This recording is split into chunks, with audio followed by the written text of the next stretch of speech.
Is the word pussy offensive? All right, just checking.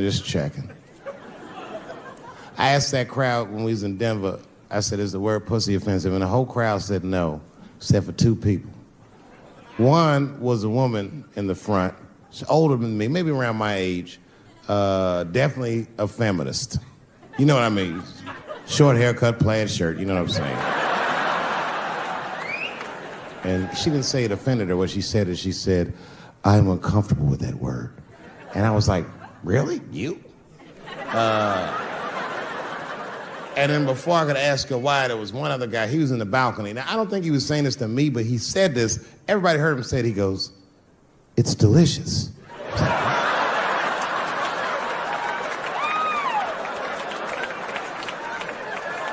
I don't think I've ever heard pussy called delicious before in my life. Now, this is not to say that it's bad, but it's definitely an acquired taste. I don't think any of us tasted pussy our first time like, it's good. It needs something.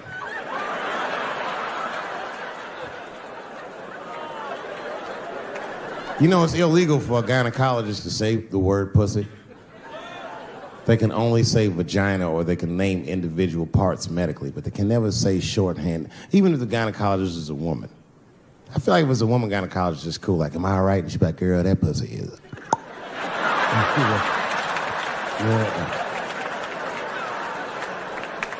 I don't think men should be allowed to be gynecologists.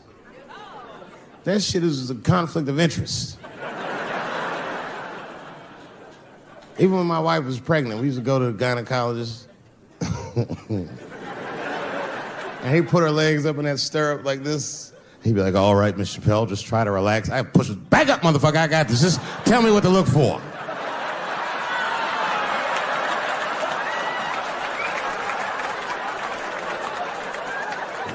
One of those home-style checkups.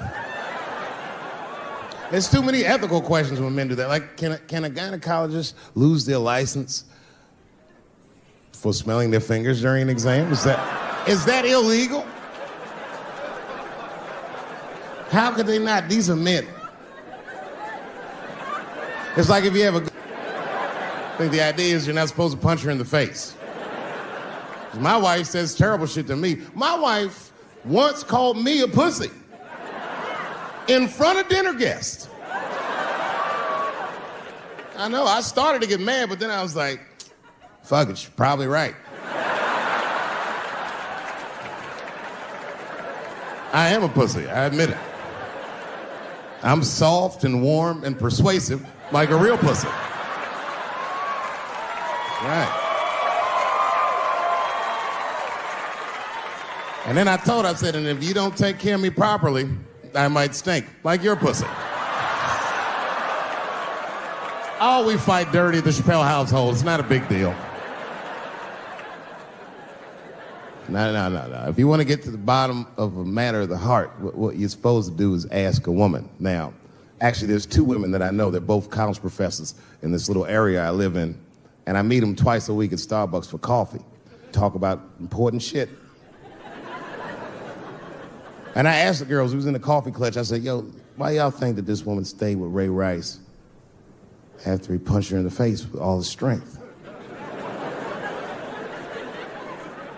And one of my girlfriends said, David, you need to wake the fuck up. She's staying for the money. Well, now, wait a minute, because my other girlfriend was like, I disagree. I think that she actually loves him. And I said, wait a minute, ladies, you know what? I think that you're both right. And what I was doing when I said that was preserving the possibility of a threesome with these bitches. I've been chipping away at this pussy one cup of coffee at a time for like 4 years. I was gonna throw all that hard work away over some Ray Rice shit. I don't care that much.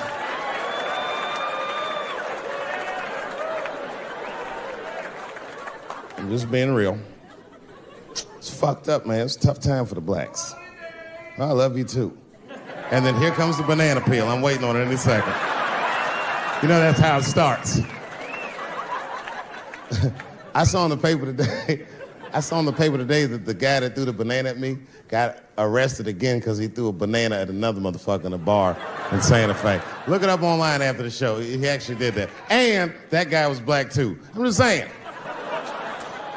And you know what a guy said he did it at night? He said, I did it because Dave Chappelle is racist. So, nigga, that's not the best way to handle that if I am racist. What if Martin Luther King just went around throwing... Huh? I seen your girl bubbling. She's drunk as hell, buddy.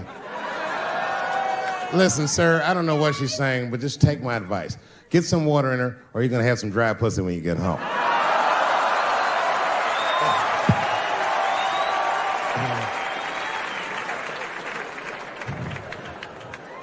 His dick's gonna be shaped the fuck up tomorrow.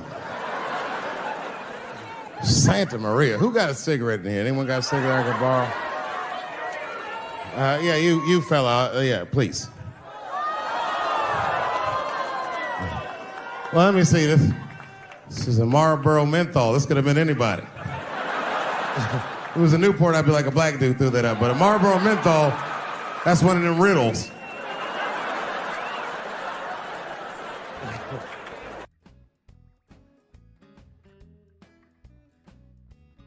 Good barbecue, you don't even think about it. You just...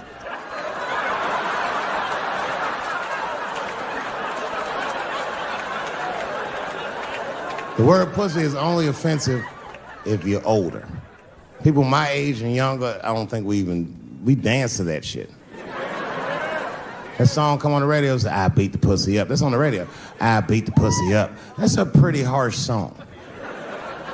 It's like nothing like a love song. There's no tracks of his tears, no midnight trains to Georgia. This man simply beats the pussy up.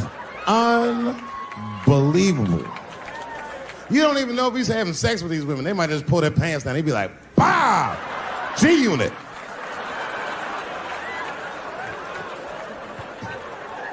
Like you'll be watching HBO. Hi, I'm Larry Merchant, standing here ringside with the pussy after a devastating bout with 50 Cent. Pussy, come over here and let me talk to you for a second. My God, you look terrible. Your lips seem to be swollen. You're bleeding a little bit. Tell me, pussy, what happened inside of that ring with 50? I don't know, Larry. I felt really good in the first round. I was ready to fight. It's warm and moist, and I don't know. It just hit me from angles I wasn't expecting. Front, left. The backside surprised me the most. Well, pussy, let's take a look at round 4. This is where it all went wrong for you. Here you come out of your corner, pussy. You're fighting really good. It looks like you got 50 with a right and a left, but then 50 slips your jab, and there, right there. You see that? He punches you right on that little bean thing you have on the top of your head. I don't know what that is. There's 50 just pounding away at that bean over and over. Now, pussy, tell me, what goes through a fighter's mind when their bean gets rattled around like that? I don't think I was thinking anything, Larry. You know, I'm a real good defensive fighter. It's real hard to get to me. I've never been punched directly on my bean before. As a matter of fact, most fighters don't even know that bean exists. I guess he just hit me there and I lost control of my legs. I don't know what else to tell you. I like when Lil Wayne talks about pussy, because Lil Wayne used to have that song. He'd say, I got a bitch that plays movies in my jacuzzi. And then it goes like this. Pussy juicy. That shit always makes me laugh, because no guy says that, you know what I mean? Only Lil Wayne would say some shit like that. If he was fucking a girl, she's like, is this pussy good? You're not gonna be like, it's juicy. It's good. The pussy was juicy. That's why I'm not Lil Wayne, because if I was in a hot tub with a girl and I could tell that the pussy was juicy while I was in the hot tub, I'd probably get out of the tub. I'm a germaphobe.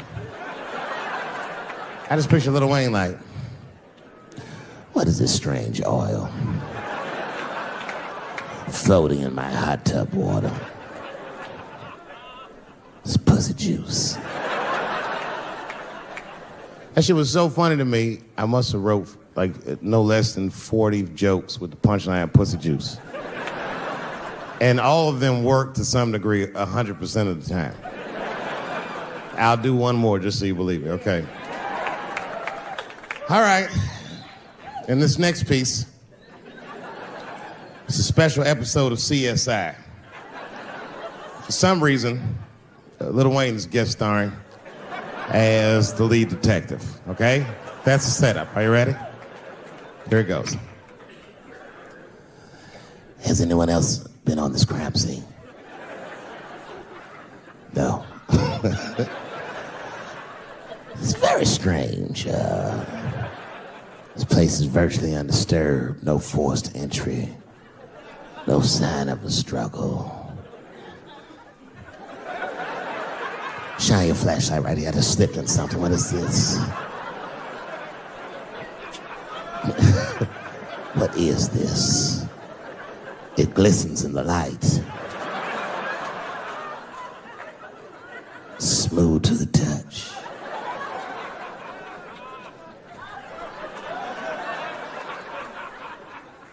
This is pussy juice.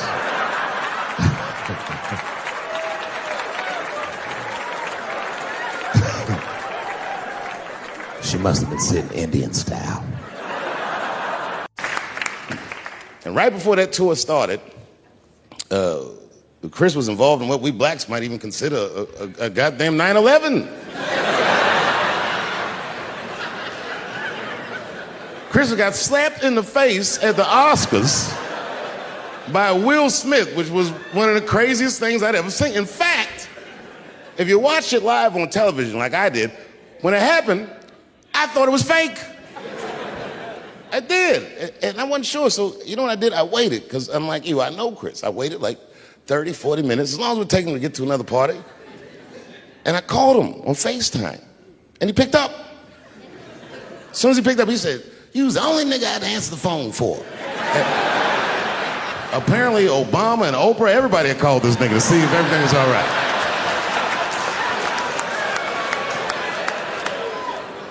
And I thought it was fake. I didn't know. So I asked him, I go, well, you know. He said, "What?"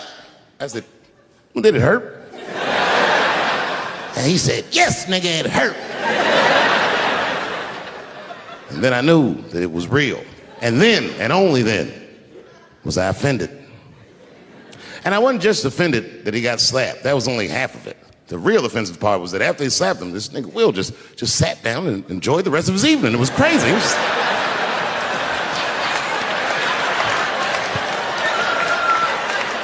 The fuck is this?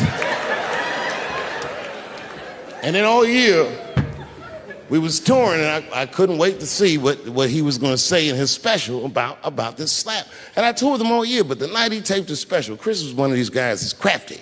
You never know what he's gonna say until he really says it. So I went to see him tape his special. He taped it right up the street in Baltimore. Now, you guys are from DC, so you know about Baltimore. We all know that through the years, DC has been through some very, very tough times. Sadly, Baltimore is still in a very tough time. Not everybody in the world really can understand the depth of Baltimore. Baltimore is so desperate that Tupac and his mother moved from Baltimore to Oakland for a better life.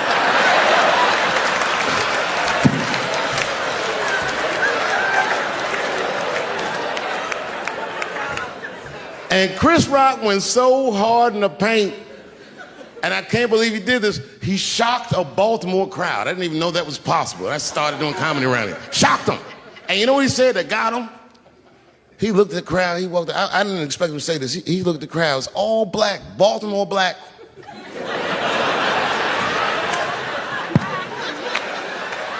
Even if you rich and black in Baltimore, you know them niggas is traumatized about something. And Chris shocked him, and this is what he said. He went to that crowd. He said, "I refuse to be a victim." And the crowd said, "Oh." And I was backstage looking like, nigga, watch the tape. I was sobbing. I said, "Oh my God, what's wrong with you, bitches? You get attacked too?"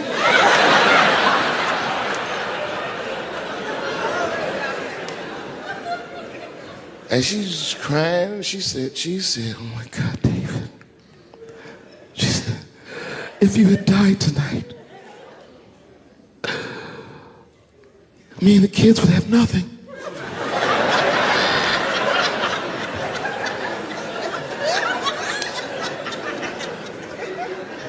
Then I knew it was serious. So I sat down on the bed next to her. And I reached in my pocket, I pulled some keys out that she had never seen before. She said, what are those keys? And I gently placed them in her hands. I said, sweetheart, those are the keys to my safe deposit box. God forbid anything ever happen to me. But if it does, don't even worry about it. You and the kids have everything you need in that box. I've already taken care of it. And she was looking at them keys, and I could see her mind realize what we were actually talking about. And then she just started crying harder. And to be honest with you, that made me cry a little bit too. And we hugged each other real tight.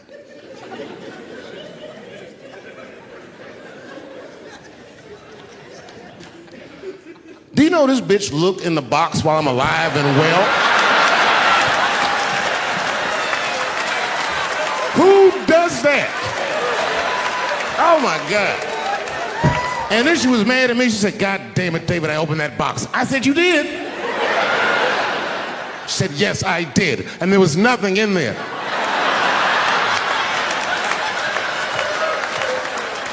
I said, nothing?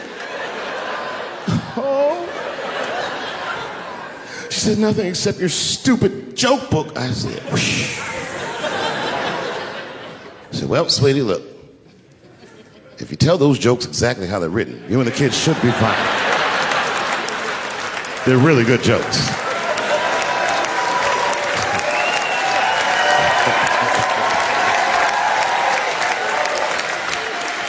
She's like, good jokes? What is this shit? Come join me in my watery grave. No, you gotta roll your throat. Join me in my watery grave. I thought my wife was cheating on me. Yes, nigga, yes. That was one of the worst days of my fucking life. I couldn't take it. And I'm embarrassed about it now, but I can talk about it. You know what I did? It's fucked up, but I did do this. I waited. I waited for her to fall asleep. And when I waited a long time, she's Asian. I couldn't tell if she was asleep or not. I was looking at her.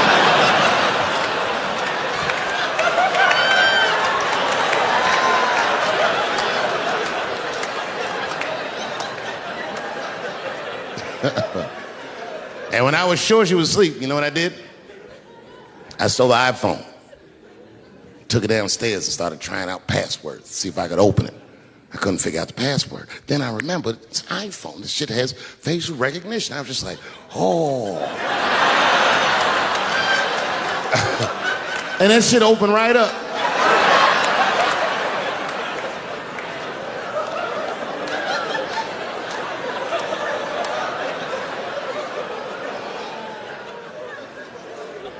And I saw a text message in there from a fella named Earl. I don't know anybody named Earl. I woke her up out of her sleep. I said, wake the fuck up. Who the fuck is Earl? And she said, David, what are you talking about? Oh, don't you play dumb with me, bitch. I done opened your phone. Who is Earl? And she said, oh my God, David. That's gay Earl from the hair salon. I said, word, what am I, a dummy? How am I supposed to know this nigga is gay? And she was calm. She said, read his text and look at his pictures. I started reading the text. This fella sure does spell girl with a U a lot. And I switched over and looked at his pictures, and I couldn't believe it. This fella looked gay, and still pictures. His mouth was open in every shot.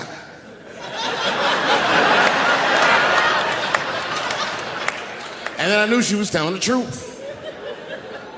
And then I felt like dumb. I said, I'm sorry. I'm sorry. Okay, I'm sorry. Here, take your phone. I'm sorry. Just go back to sleep. I'm sorry. I guess I just been insecure because all this cheating I've been doing. Good night.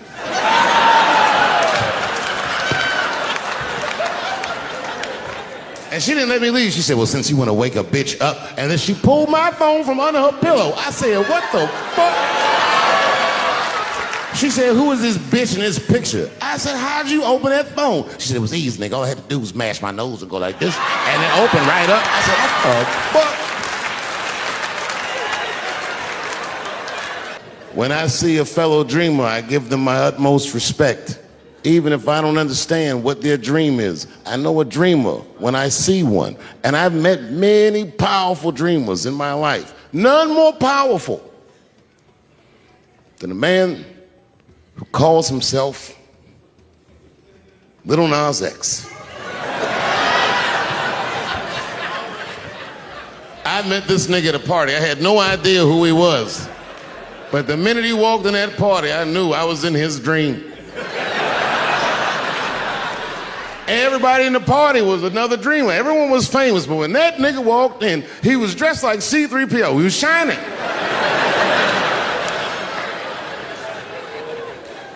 And everyone was like, oh my God, there he is. That's Lil Nas X. I didn't know who he was. And for some reason, out of all them dreamers, he walked right up to me. And he said, I tried to get you in my video. I didn't know what the fuck he was talking about. I said, what? I said, what? What video? And he just looked at me like, you know what video, and walked away. And I watched him walk away. I said, man, this nigga's having a very powerful dream.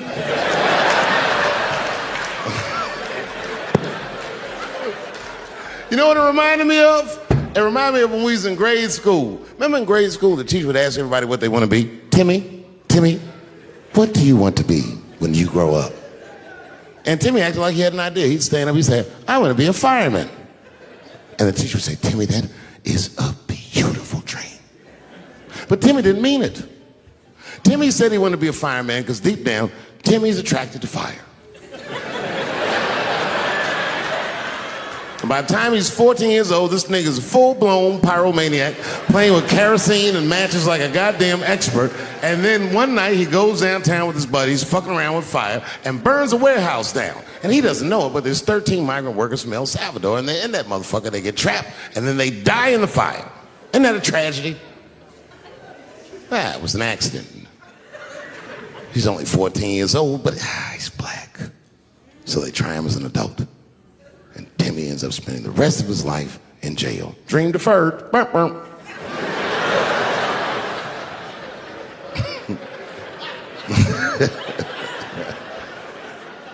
What about you, Billy? Billy, what do you want to be when you grow up? And Billy stands up and he says, I want to be president of the United States. And the teacher says, oh my God, Billy, that is a wonderful dream. And Billy means that shit. Billy does everything right. That motherfucker gets his grades up. He joins student government. He even does extracurricular activities like show choir just to make his resume look good. He's on track to be president, but junior year he wipes. He's 16, he gets his girlfriend pregnant and has to drop out of high school to make ends meet. But lucky for him, the local Walmart's hiring. By the time he's 20 years old, this motherfucker makes assistant manager at Walmart. He's the youngest one in the district. He says, oh my God, if I can keep this up for 4 more years, I could be a manager. And if I can keep this up for 6 more years after that, I could even be a regional manager and have as many as 3 Walmarts under my control. And he's a big picture guy. He sees where this path is going. So he kills himself.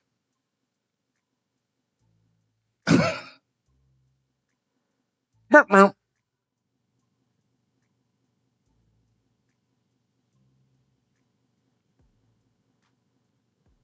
what about you? What do you want to be when you grow up? I don't want to say, because I don't want the other kids to laugh at me. Who cares if they laugh? Your dream is yours. Own your dream so they can come true. Say it loud and proud. What do you want to be when you grow up? Little Nas X. That nigga stood up in front of the whole class. I want to be the gayest nigga that ever lived. I want to do a music video and slide down a stripper pole all the way to the depths of hell and suck the devil's dick at 10 o'clock on BET while all the kids are awake and can see me. Shockingly, that was the only dream that worked out.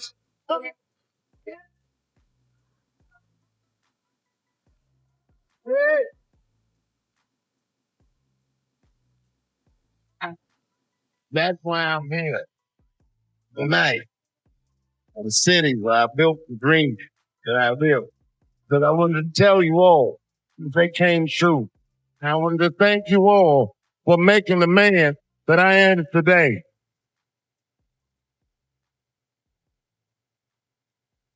Yes, I am living a very powerful dream. Every time I come to this city, I stand in front of you. I realize, my God, man, it's not my God. I watched Donald Trump in a press conference, and this motherfucker had all the media gathered, and this nigga literally asked the media to their face to stop finding shit out. I was like, yo, this motherfucker is bugging. And then, I'm not even making this up, his lips started sweating. His lips. Have you ever seen a motherfucker's lip sweat? What the fuck is wrong with this nigga's lips? It's like if you're on a plane, right? You ever been on a plane? I get scared to fly. I do it all the time. I be scared on there. And sometimes the plane will hit turbulence. And then I get nervous. But I always look at the flight attendant, and she looks calm, and it makes me feel calm. But if that bitch's lips were sweating, it's terrifying. Like, yo, nigga, why are your lips sweating? What do you know? And then, I'm not even making this shit up. This motherfucker grabbed the podium, he goes, you don't know how scary the things I read in my briefings are. What's that, bro? That's bad leadership. Even as a parent, you think I'm gonna sit my kids down? Hey, little man, come here real quick. I just wanna holler at you for a second. Yo, I'm 3 months behind on the rent, nigga, and I am worried. Very worried. Go to school and have a productive day, nigga. I was just thinking out loud, getting some shit off my chest. I was like, what the fuck are you doing, bro? This is bad, man. Jesus Christ. All this motherfucker's ideas sound like high people ideas. Like he doesn't think these things through before he tells us. He just tells us what he's thinking as soon as it occurs to him. This shit sounds nuts. I'm gonna go to China and I'm gonna get those jobs from China and bring them back here to America. For what, nigga? So iPhones can be $9,000? Leave that job in China where it belongs. None of us want to work that hard. What the fuck is he thinking? Because I don't want to make them shits. What the fuck are you doing? Stop trying to give us Chinese jobs. I am going to bring back coal. Coal? I'm not even exaggerating. I have never in my life even seen a fucking lump of coal. I honestly don't even know what coal is for. If you're gonna have motherfuckers digging around in the dirt looking for shit, find me some truffles, nigga. That's what I'm about. And these truffle prices are getting out of control. If it gets any worse, I'm gonna be back down to regular butter like everybody else. Terrible, terrible job. This motherfucker hit North Korea with rap battle threats. Fire and fury, like, yo, what are you doing?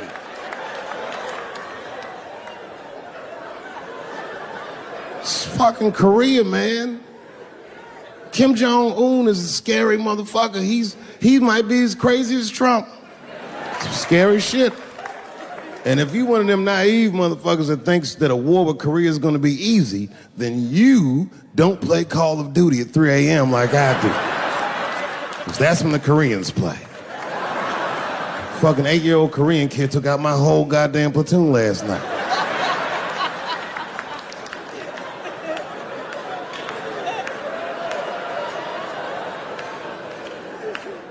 I've never seen somebody in the office so high with the most just basic fucking solutions. Like, we should not let any more Muslims in the country till we can figure out what's going on. Did he just say, figure out what's going on?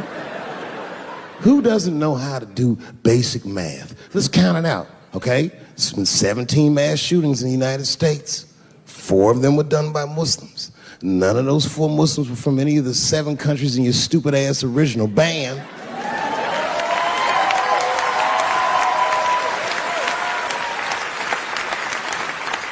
And since he brought it up, the other 13 shootings were done by the Tiki Torch whites. These are facts. And you don't see me trying to ban white people from the show to keep the fucking terrible idea because it's mean and it's racist. And most importantly, it would be catastrophic to my bottom line. If there were no white people here tonight, I might leave this bitch with $1,800. This man needs to realize that we all need each other. And that's why we will never, ever be able to beat China. Because everybody in America is racist, and everybody in China is Chinese. This motherfucker called it all wrong. And don't believe the media either, because as all this shit is happening, the media is trying to make us believe that the extremities amongst us are the norms. We can disagree, that's fine. And most of us are keeping a cool head about this shit. You know what I mean? Americans generally respect one another's beliefs, even if they don't share those beliefs. I know I do. I respect everybody's beliefs, except Amish people. Because they are the only ones that I can say clearly their God is wrong. The speed limit is 75 miles an hour in Ohio, and 1 lane of traffic is buggy. Nigga, your God is ridiculous. All the Amish people around my way know me too. Not from television, obviously. They know me from the streets. Because when I see them horse and buggies, I'll pull the Porsche over and talk to them.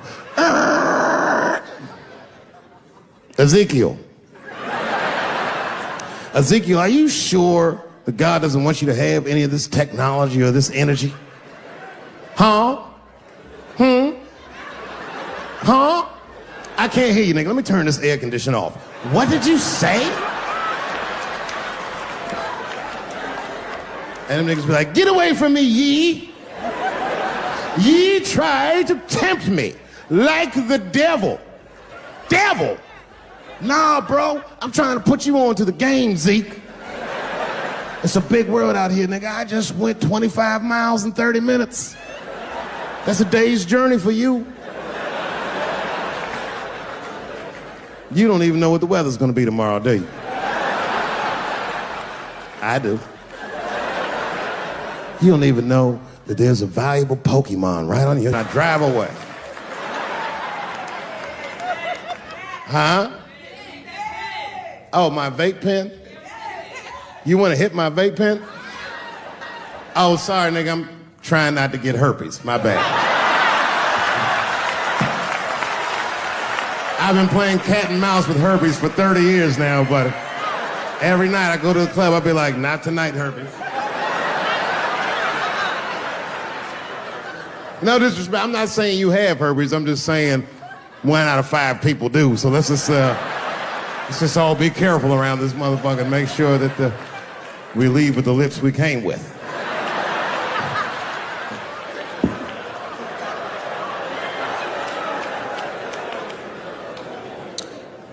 Sometimes I think that the media is hard on Trump. Because I'll see shit that they get on him about that doesn't seem bad to me. I mean, a nigga got on Trump about not staying in the White House enough. Who gives a fuck? This motherfucker was rich. Used to shit in a gold toilet. It's true. I don't know if you've ever been to the White House. It looks like a very nice place to work, but I wouldn't want to live in that Scooby-Doo ass house either. That shit's terrifying looking. Imagine you trying to jerk off.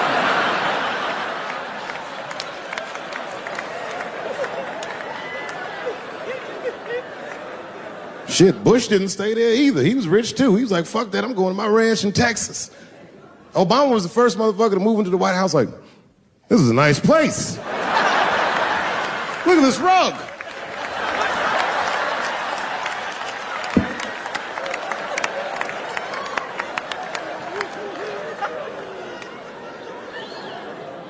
The media got on him about putting Jared Kushner in his cabinet, and I didn't think that that was the worst thing he'd done. I mean, it was still early, and I mean, it's not unprecedented. Kennedy had his brother as the attorney general, right? And this motherfucker's a Washington outsider. To be honest with you, I'd probably do the same thing. As a matter of fact, I do. You think I go to a Hollywood meeting with all them white folks by myself? I bring my nigga Mac Mittens from the streets. I don't even know his real name. Everybody just calls him Mac Mittens. But I know he's not qualified to even listen to these meetings, but this motherfucker just makes me feel good. And all the white people look at me like, Dave, do you mind asking your friend Mac Mittens to excuse us so that we can talk business? And I say, fuck that. Anything you say. He listened to the whole meeting. And when they done talking, I just look over at Mac Mittens, and if he gives me the signal, meow, meow, I'll sign the papers. It's a gut check. Or how about this one? Remember when it was the day after the election and the president of Taiwan called Donald Trump to congratulate him? And Donald Trump, you know, of course, took the call and talked to the president of Taiwan. The problem with that was Taiwan doesn't have a president. The United States functions on what they call a one China policy, and Taiwan is a renegade province of said China. And Donald Trump didn't know that and picked up the phone and started yammering away, and the media ate his ass up. And I'm not gonna lie, I was laughing like shit. I was like, oh shit, this dumb motherfucker is in trouble. And then that night I was in bed drifting off to sleep, and then I had to admit it to myself. I was like, I didn't know that shit either.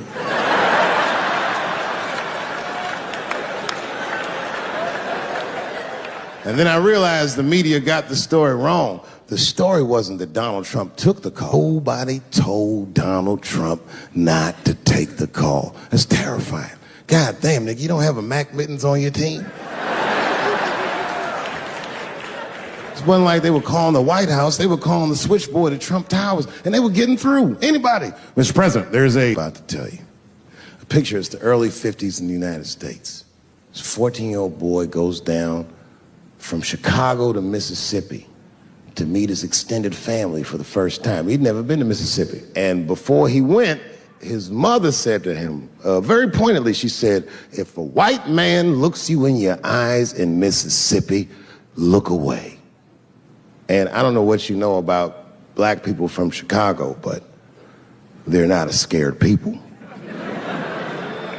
Legend has it, he was in front of a convenience store hanging out. A white woman walked out of the store, and he thought she was pretty, and he said, bye, baby. Not realizing that he had just made a fatal mistake. 4 days later, a group of adult white men burst into this family's home and snatched a 14-year-old boy out of bed in front of his family that was powerless to stop them, and he was never seen alive again. His name was Emmett Till. They found his body maybe a few days later. It was in a creek, tied to a wheel so it would sink, horribly beaten and bloated. Hideous. And lucky for everybody in America, his mother was was a fucking gangster. She was.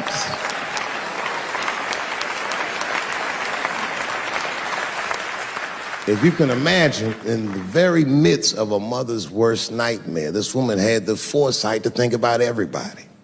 She said, leave my son's casket open.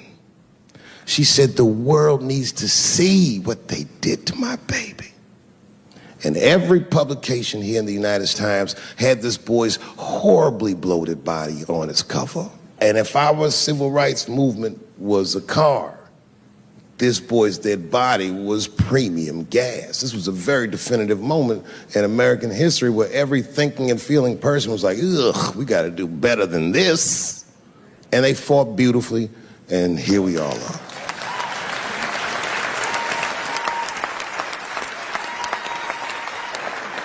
And the reason that I bring that up tonight and why it's relevant now is because less than a year ago, the woman that he allegedly whistled at admitted on her deathbed that she lied in her court testimony.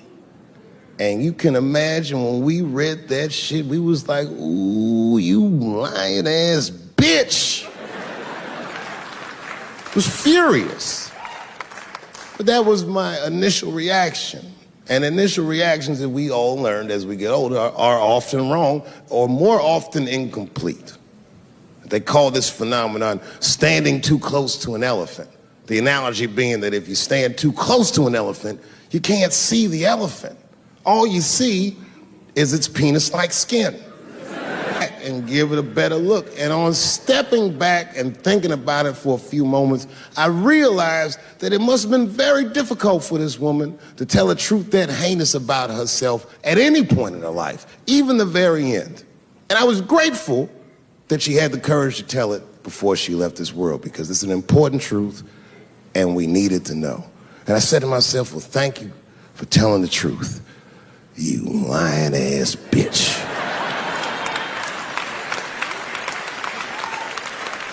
And then time goes on, and then after time, you can kind of see the whole elephant. And it's humbling, because you realize that this woman lied, and that lie caused the murder.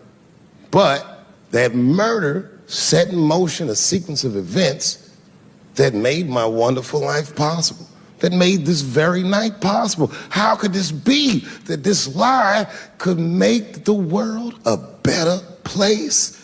It's maddening. And that's how I feel about this president.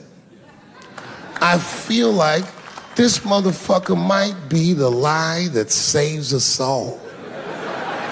Because I have never felt more American than when, Jesus Christ, it's good. And when it happens, I can see everybody that's struggling.